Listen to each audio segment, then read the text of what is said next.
आपने ये जो कपड़े पहने हैं इसका मूल्य कौन निर्धारण करता है? ये जो मोबाइल है इसका मूल्य कौन निर्धारण करता है? जो उसे बनाता है वही करता है ना।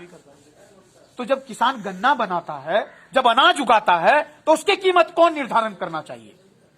किसान को, लेकिन नहीं करना चाहिए। इसलिए ये कानून कहता है कि आपके जो प्रोडक्ट होगा, आपकी जो फसल होगी, उसका मूल्य निर्धारण करने का जो काम होगा वो लाला करेगा। वो नहीं लेगा आपका 50 रुपए भी, वो कहेगा ये फीका गन्ना है, इसको नहीं मैं लूंगा। वो कह नहीं सकता ऐसा। स्वामीनाथन की एक रिपोर्ट कहती है कि धान को 1 क्विंटल धान को उगाने में 3600 रुपया खर्च होता है किसान का, तो उसको कितना मिलना चाहिए? 1 क्विंटल धान को उगाने के लिए 3600 रुपया खर्च होता है। आप देख लीजिए, पहले पौध बोते हैं बीज को, फिर पौध उखाड़ते हैं, फिर उसको लगाते हैं, फिर उसमें खाद डालते हैं, कितनी बार निराई करते हैं। मैं भी किसान का बेटा हूं। 3600 रुपया 1 क्विंटल धान में चावल बनाने में आपका खर्च होता है। और आपका कितना रेट है अभी? धान का क्या रेट है जी? 1500-1600 रुपया। मतलब आपका आधा मूल्य मिल रहा है। और स्वामीनाथन की रिपोर्ट क्या कहती है? किसान को जितना उसका खर्च होता है 1.5 गुना मिलना चाहिए। अरे कम से कम थोड़ा तो दो, बचत तो होनी चाहिए ना। तभी तो किसान खेती में अपना मुंह रगड़ेगा, तभी तो अपने खून पसीने को बहाएगा, नहीं तो क्यों उसमें करेगा वो?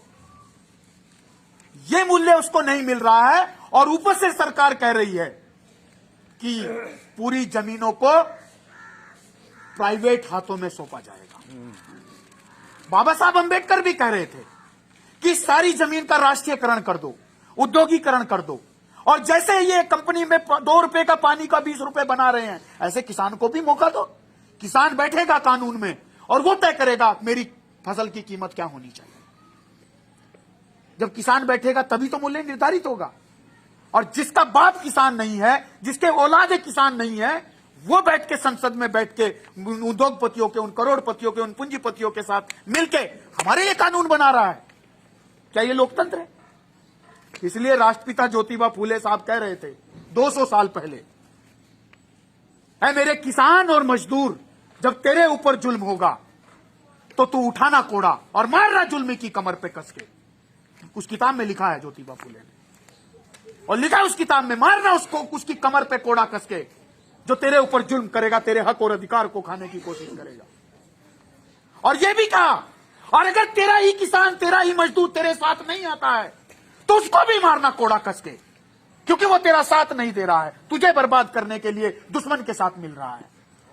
हम भी आपको कोड़ा मारने आए हैं कि जागो। और अगर आज नहीं जागोगे तो जो बच्चा आज खिचड़ी खा के मर रहा है वो कल इससे भी बदहाली में जाएगा। बात बाबा साहब अंबेडकर की करते हो, रैदास की करते हो। घंटी बजाने से नहीं रैदास खुश होता है, घंटी बजाने से पेरियार खुश नहीं होने वाले हैं, अंबेडकर आने वाले नहीं हैं।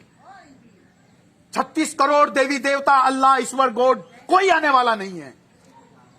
उन्होंने सोचो क्या कहा था। डॉक्टर अंबेडकर कह रहे थे, जाओ अपनी दीवारों पे लिखो हम इस देश के हुक्मरान बनेंगे। गडरिया जात में पैदा होने वाला पेरियार इस देश के मूल निवासियों को सत्ता में लाना चाहते थे, इस देश की कुर्सी पे अधिकारी डीएम बनाना चाहते थे।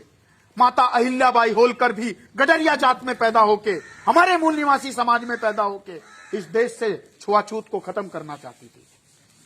सबके लिए उन्होंने अस्पताल बनाए, सबके लिए उन्होंने विश्रामालय बनाए।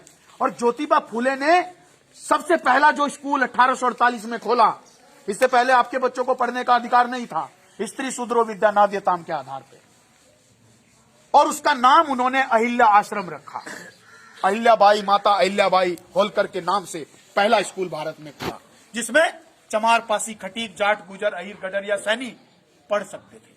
उससे पहले नहीं पढ़ सकते थे, महिलाएं पढ़ सकती थी। और बात हम कर रहे हैं अपने पुरखों की, रविदास की बात करते हैं। क्या कहा रविदास ने?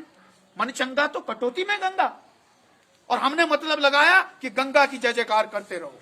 इसका मतलब तो समझो, मन चंगा तो कटौती में गंगा, मतलब मन चंगा तो व्यर्थ है गंगा, किसी काम की नहीं है, कहीं जाने की जरूरत नहीं है। कहीं जाने की जरूरत नहीं है। आप बाद में बोल लेना मेरे बाद में, मैं आपको मौका दूंगा।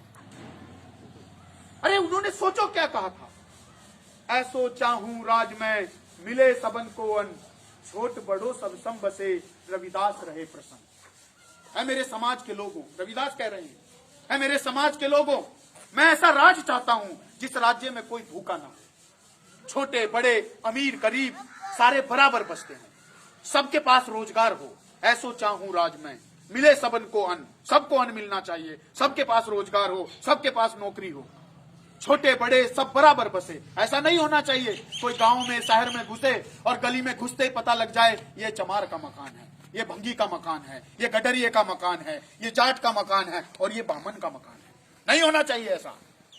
ऐसा नहीं होना चाहिए कि दूर से देख के पता चले ये मुसलमान ये हिंदू का मकान है। सारे बराबर बसने चाहिए। और अगर तुम ऐसा देश बना दो तो मुझे खुश समझना। किसने कही ये बात? जिसकी घंटी बजाते हैं हम, अभी अप्रैल फरवरी में बजाएंगे और एक साल फिर सो जाएंगे खिचड़ी खा के, हलवा खा के। क्या उसने हलवा खाने से कुछ होना था? उसने तो बताया मैं ऐसा राज चाहता हूं मिले सबन को अन्न, छोट बड़ो सब सम बसे रविदास रहे प्रसन्न। रविदास तब प्रसन्न होगा जब तुम ऐसा दे देना। बेगम पूरा देश, बिना गम वाला देश। बताइए किसके पास गम नहीं है आज? सबके पास गम है। और कैसे बनाने का सूत्र दिया?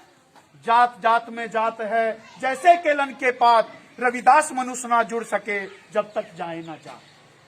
जात पात के फेर में उलझ रहे सब लोग, मानुषता को खात है रविदास जाति को रोग। जाति को क्या बताया?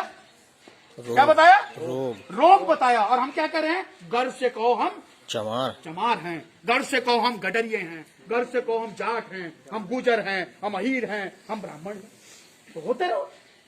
बाबा साहब कह रहे थे एनिलेशन ऑफ कास्ट करो, जाति को बीज नाश करो। पेरियार कह रहे थे जाति को नष्ट करो। फूले कह रहे थे जाति को नष्ट करो। रैदास कबीर नानक कह रहे थे जाति को नष्ट करो। हम कह रहे हैं गर्व करो। तो अगर जाति पे गर्व करोगे तो जाति खत्म होगी कि बनी रहेगी? मतलब नाम तो रविदास का ही होगा लेकिन काम चुटियाधारी आतंकवादी का होगा। बात उसकी मानेंगे और नाम अंबेडकर का लेंगे। क्या दो नाव में चलने वाला आदमी कभी जिंदा बच सकता है? डूबेगा, मरेगा और मछलियां उसको निगल जाएगी। इसलिए एक पथ पे चलने की कोशिश करने के लिए कि अगर बात पुरखों की करनी, अहिल्याबाई होलकर की करनी, पेरियार की करनी, अंबेडकर, रैदास, कबीर, नानक की करनी है, फूले की करनी है, तो फिर एक ही रास्ते पे चलना होगा। या तो सबको बराबर अधिकार देने वालों के लिए, या फिर सबके ऊपर एक ब्राह्मण को बैठाने का राज लाना होगा। और लाओ फिर अखिलेश यादव कुर्सी से उठेगा और उसको गाय के मूत्र से धुला जाएगा। बनाओ फिर ऐसा राज। उसी राम राज्य में जिसमें शंभुक की गर्दन कटती थी, फिर तुम्हारी भी कटेगी। फिर गडरिया गाय और भैंस चराता रहेगा, चमार जूता बनाता रहेगा। 2 कौड़ी का जूता जब बनता था तब हम चमार थे, तब हम गडरिये थे। जब हम गाय चरा करके, वो भेड़ चरा करके उसके ऊन उतारते थे, जब हम उसके कपड़े बनाकर हम झुलाए थे, और तब हम बर्तन बनाते तो कुम्हार थे।